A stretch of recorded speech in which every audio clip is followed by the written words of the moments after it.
गुजरों को कि वहाँ हमें दाब में रखेंगे और वहाँ जंगल है, वो एमपी को बॉर्डर है आगो, तो हम सब यही दाब से काम कराएंगे और हम वहाँ रहबू नहीं चाह रहे, चाहे कुछ भी हो जाए हम वहाँ जाएंगे ही नहीं। बस मतलब दाब से कैसा काम कराएंगे? अरे साहब हमारी बहन बेटी शासन करेंगे तो हम वहाँ कैसे रुक पाएंगे?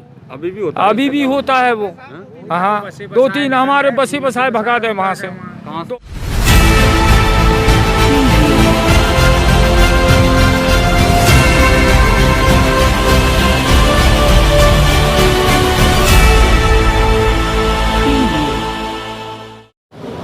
दोस्तों नमस्कार, मैं टीकम शाक्य और आप देख रहे हैं द वॉइस ऑफ जस्टिस। आज जो मेरे पीछे ये लोग दिख रहे हैं आपको, किसान यूनियन के लीडर हैं, ब्लॉक अध्यक्ष बाबू भाई, और साथ में ये खेरुआ समाज के जो लोग हैं, जो कि हथियाद है, जो बांध परियोजना है उसमें इनकी ज़मीनें आ गई हैं और डूब क्षेत्र में आई हैं, तो सरकार इनको एक गाँव जो है एमपी बॉर्डर पे उसमें बसाना चाहती है, यानी कि स्वास पंचायत है उसमें बसाना चाहती है। लेकिन ये खेरुआ जाति के जो लोग हैं, कुछ 4000 के लगभग इनकी जनसंख्या है और 800 वोटर हैं जो वहाँ पे नहीं बसना चाहते। इस पंचायत स्तर पे इस तहसील में भी नहीं बसना चाहते ये लोग, ये बसना चाहते हैं शाहबाद तहसील में, जो उन्हीं गांव है उसमें रोड पर जो एक ज़मीन पड़ी हुई है, खाली चरागाह भूमि है, वहाँ पे ये बसना चाहते हैं। लेकिन सरकार इनको एक जंगली इलाका जो है एकदम जंगल में बसाना चाहती है।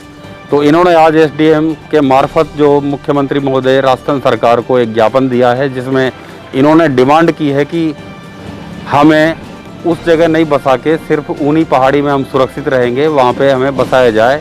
तो इनसे हम बात करना चाहेंगे। ये तो वहाँ स्वास पंचायत में से किसने बगाए थे? बाजाम ली है, ऐसी गांव है, वो दादा लोग हैं भी। अच्छा। पैसा वाली करोड़पति फार्म है, तो हम उनके सामने नहीं टिक पाएंगे साहब। अच्छा। इस वजह से हमें कोई वहाँ अलग ही बसाया जाए तब वो बढ़िया है साहब। तो अलग भी तो जा सकते हैं ना वो लोग? नहीं, वहाँ तो अब गरीब से हैं, रोड के किनारे, उनकी दाब भी नहीं है, वहाँ उनकी ज़मीन भी नहीं है।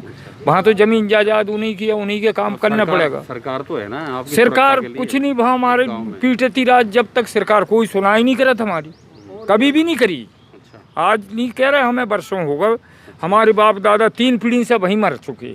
फिर जूतन के बल से कोई काम कराना बहुत भगा दे, बंजारी भी बस रहे थे, वे भी भगा दे। मजदूरी कराते हैं आप? मजदूरी करा साहब। पैसे नहीं देते? पैसे तो देते हैं, फिर जो हाई रेट जो लग रही ना, हाँ। वो नहीं देते हैं। अच्छा, जैसे 2 से लग रहा है तो 100 में काम कराती हैं। अच्छा, मजदूरी पूरी देती हैं। अच्छा। और तो काम करना पड़ता है। कितने घंटे काम करना पड़ता है? वो तो शाम तक करना पड़ता है साहब। अच्छा। तो वहाँ पे नहीं बसना चाहते? हम तो चाहे मर जाए फिर वहाँ नहीं बसेंगे साहब। स्वास पंचायत में तो जाए नहीं। सरकार चाहे हमें जहर दे दे तो मर जाए, बच्चा बच्ची से, तो फिर वहाँ नहीं जाए। मोदा में भी वही है का जमीन नहीं है हमारे पास, और औरों को जमीन बच गई साहब। तो उनका भी तो साहब ऐसे हैं कि उनके जमीन बच गई, तो वहाँ भी बच जाएंगे, तो 2-2, 10-10 बीघा उनके जमीन बच गई। हमारे घर भी डूब गए और जमीन भी डूब गई। तो इस वजह से हम वहाँ बस जाएंगे ना ऊनी पहाड़ी, तो हम ज़्यादा नहीं तर कसवा गांव है, दोनों तरफ केलवाड़ा है, उधर सिमरानिया है, तो मजदूरी तो कर लेंगे। और वहाँ क्या करेंगे बॉर्डर पे जाकर? वहाँ नहीं है कोई काम। इन गरीबों की बात को, इनकी आवाज़ को सरकार तक पहुँचाने के लिए आपके टीवी चैनल को धन्यवाद देता हूँ। और अपने मन में इनकी बात सुन करके, इनकी वेदना देख करके मुझे भी ऐसा महसूस होता है कि ये आज़ादी के 75 सालों से आज उस गांव में बसे हुए हैं, जो आज कोई प्रशासन अपनी गाड़ी आराम से ले जाए, रोड नहीं ये है, दिखा दे, और जीरो के व्यक्ति हैं। ये आज इनका जो वर्तमान समय आया है, इनको भाई विकास की बात है, खूब तालाब बने, सब विकास हो, लेकिन इनके हजारों सालों से ये जो आदिगोड़ लोग हैं, इनका भी विकास हो। तो इनको जंगलों से अब समय आया है, तो क्यों नहीं सरकार रोड के किनारे बसा दे कहीं, तो ये मजदूरी तो कर ही लें। ये एक इनकी वाजिब मांग है। इस मांग को हम अच्छी भावनाओं से और सभी लोगों के बीच में मजबूत तरीके से उठाना चाहते हैं कि इनकी जो जीवन स्तर है, शिक्षा का स्तर है, रोजगार का स्तर है, ये कोई भी नौकर इनका आगे बढ़े, भविष्य आगे बढ़े, इनका बच्चों का भविष्य आगे बढ़े, इस प्रकार से इसमें एक बात और सामने आ रही है, क्योंकि एसटी में ये लोग जो है राजस्थान में आते हैं, जो अदर ज़िले हैं उनमें एसटी में ये लोग आते हैं खेरुआ जाति के, लेकिन 12 ज़िला ऐसा है जहाँ पे ये लोग ओबीसी में आ रहे हैं। सिर्फ 12 ज़िले की जो तहसील शाहबाद और किशनगंज के जो लोग हैं ये बसने वाले, उसमें ये ओबीसी में आ रहे हैं। यानी कि सरकार ने इनके साथ एक और बड़ा धोखा कर रखा है। ये मिस्टेक हुई है, टाइपिंग मिस्टेक हुई है, कुछ जिस तरह से भी हुई है, लेकिन इसी समाज के लोग और राजस्थान में तो एसटी में आते हैं, लेकिन ये ओबीसी में आते हैं। तो इनका जो स्तर है, जो शैक्षिक स्तर है, वो भी लो स्तर है, और एक भी आदमी इनका चपरासी तक भी नहीं आज तक नहीं बना है।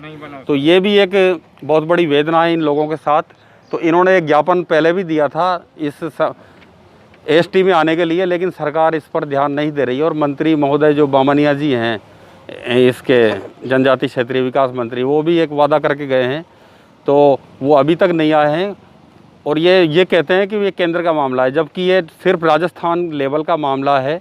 और राजस्थान लेवल पे ये सरकार चाहे तो इनको एसटी में शामिल कर सकती है, और इनको शैक्षिक स्तर, जो सामाजिक स्तर है और राजनीतिक जो लाभ मिलना चाहिए इनको, वो मिल जाएगा। और इनका जो जंगल में जो लोग रहते थे, बरसों से रहते आए हैं, वो अब जो है जब सरकार पुनर्वास ही करना चाहती है तो इनको एक हाईवे के करीब जो है वो ज़मीन है इनकी, वहाँ पे दिया जाए इनको, और इनका जो अधिकार है, राइट है, वो इस तरह से सुरक्षित रह सकता है। मैं Tikam Shakya, the voice of justice के लिए।